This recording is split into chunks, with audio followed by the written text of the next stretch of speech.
Chinese pot. That's the way to learn Chinese. Chinese pot, Chinese pot. Hi everybody and welcome back to today's Chinese pot lesson. My name is Joe.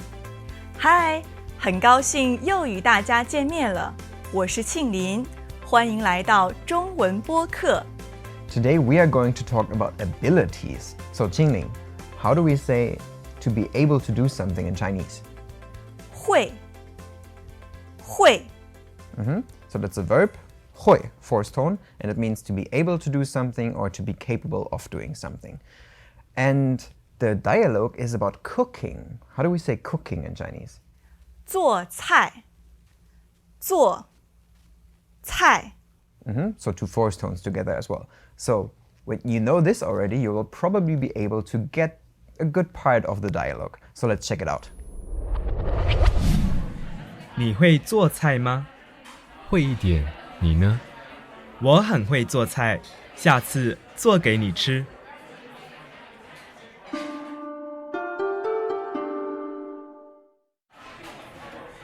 你会做菜吗？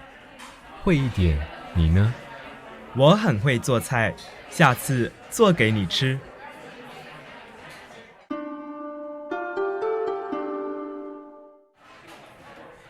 你会做菜吗？会一点，你呢？我很会做菜，下次做给你吃。After listening to this dialogue, let's break it down line by line. 你会做菜吗？ Are you able to cook? 你会做菜吗？ Can you cook? 你会做菜吗？ Hey, that's an awesome name. Hope you got that trademarked. Well, I tried, but it got refused. And did you fight it? Man, you can't put all this money into your brand without knowing that your brand is protected. Well, the trademark office refused it. So what can I do? Actually, you can do a lot about this. The attorneys at trademarkers.com are dealing with refusals all the time, and in many cases can salvage your trademark by adding disclaimers or arguing against objections from the trademark office. And did you know that if there are other earlier trademarks that pose an obstacle to your registration, there are ways to require them to actually prove actual use and have them cancelled if they are not being used? Just contact professionals at trademarkers.com. With a network of attorneys in more than 60 countries, we make sure your brand is protected. Trademarkers.com. 会一点，你呢？ A bit. And you? 会一点，你呢？ A bit. And you? 会一点，你呢？我很会做菜，下次做给你吃。 I'm very good at cooking. I'll cook for you next time. 我很会做菜，下次做给你吃。 I'm very good at cooking. I'll cook for you next time. 我很会做菜，下次做给你吃。 So you've just learned the words for be able to and cooking. Those were 会做菜，会做菜。 And with this, the first sentence or the first question should be rather easy to understand because it's simply you can or able to, then cook, and then there's a question particle in the end. So how is the whole question again? 你会做菜吗？ And if you left out that ma in the end, the whole thing would just be a statement instead. How would that sound? 你会做菜。 So this would just be you can cook. Not a question, just a statement. Okay, let's talk about the 会 here a little bit more in detail. 会 is a modal auxiliary verb. So similar as in English, you can just pair it up with other verb combinations to say that you are able to do something or that you can do something. So maybe let's try a little bit and I want to check whether or not you can do some things. 好啊。 Okay. 哦，我会用电脑，会用电脑。你会用电脑。吗？我会用电脑。 Okay. Good. 哦，我会拍照。拍照。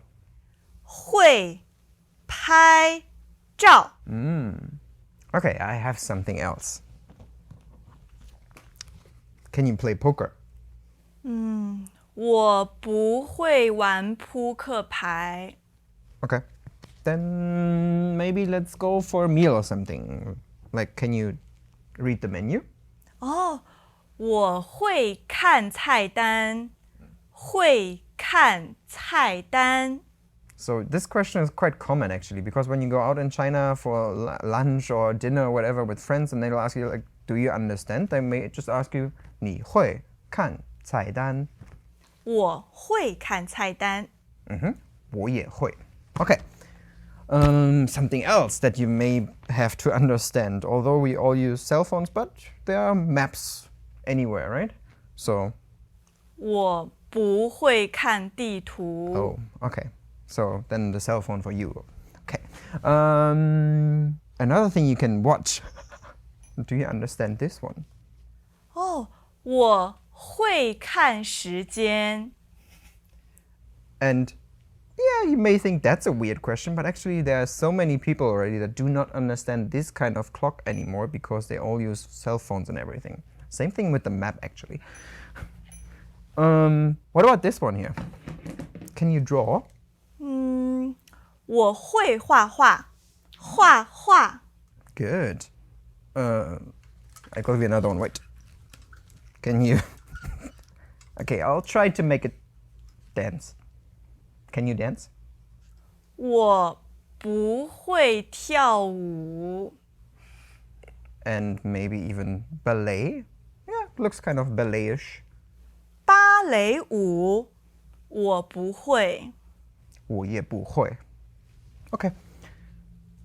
And what about this? This you probably know. 哦，我会化妆。 我不会. So as you can see, you can put a lot of things after this 会. Like whatever you can do, you can put it after 会. And of course, this can be like abstract things as well. So I could ask you, 你会说英文吗?我不会说英文。你会说中文吗？我会说中文，会一点点。哦，会一点。 So in our answers, you hear already what we found in the dialogue as well. This 一点, which is a little bit or a bit, and together with 会, it just means that you can do something a bit. And you heard already that I say it 一点点. And what did you say? 一点。 Exactly. So those are two different versions already, and you may even find other ones. For example, another very common is 一点儿。一点儿. 会一点儿。 So there's different ways of saying it, but they all mean just the same, a bit. So have you ever heard 一点点点? 没有。 So that would be a little bit too much. Okay. This answer then in the dialogue was followed by and you. How do we say that in Chinese? 你呢？ So this is a very common question as well. If you just want to return the question you've just been asked, you can just say 你呢？ and you. Okay, so I could, for example, say 你会跳舞吗?会一点点。你呢？我很会.哇哦！ Like I'm very good at it. And this was the answer in the next part of the dialogue as well. 我很会.我很会。 So 很 means very. So very and be able to is to do something very good, to be very good at something. So then the person in the dialogue says that he is very good at cooking. 我很会做菜。 But sometimes you should not take Chinese at its face value because things can mean slightly different things. So I have this one experience where a friend of mine says, "Oh yeah, I can cook a little bit." 做菜我会一点点。 And then you get to his place and you're like, "Oh my god, there's so many tasty dishes." Yeah, so 这 many. 么多，那你的朋友很会做菜，不是一点点。 Yeah, that's definitely not 一点点, that's 很会. Hey, Tom! Oh, Tammy, how's it going? Ni hao, ni hao. How's your Chinese coming along? Well, I gave up. 真的吗? Chinese pod no longer? Well, really, I was so busy, I didn't have the time. Not the time. You don't have 90 seconds per day? 90 seconds? Yes, 90 seconds. So you did not try Chinese Pod Recap? This app, you can insert your learning experience whenever you have even just a little window of time. 90 seconds are enough to go through bite-sized pieces and recap your lessons in Chinese Pod Recap, the app for busy learners that want to use little breaks to refresh what they learned. Chinese Pod Recap synchronizes to your phone so you have what's relevant for you available even if you have no internet connectivity, like on planes or in the deepest tunnels of the New York subway. Okay, so if somebody really is very good at cooking and wants to show you, he might invite you. And that's what happens here in the dialogue as well. So the person in the dialogue then says, 下次做给你吃。 So here we have the word 下次, which is next time. And this is very common and you will hear that very often. But then the words after that gets a little bit more complicated because we have actually 3 verbs there, right? 做给你吃。 So we have 做, this is to make something, 做菜.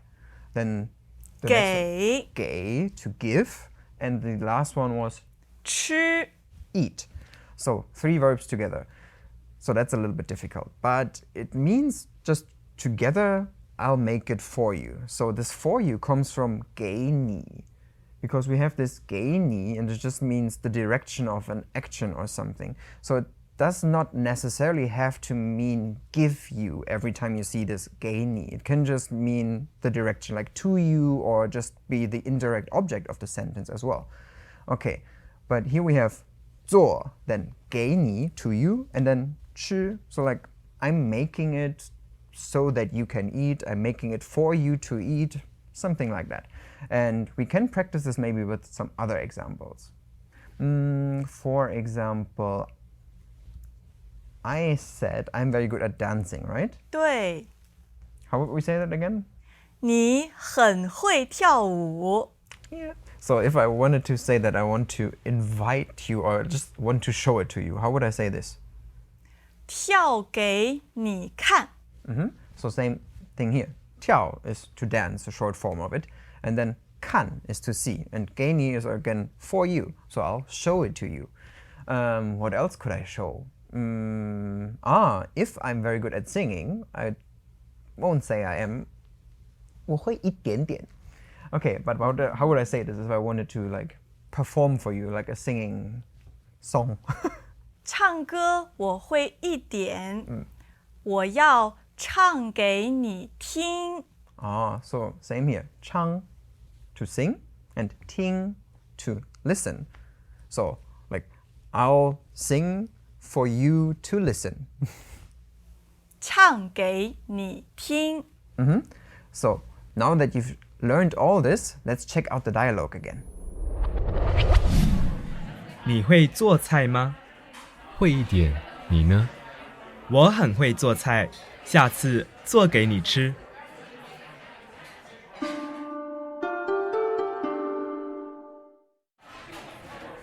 你会做菜吗？会一点，你呢？我很会做菜，下次做给你吃。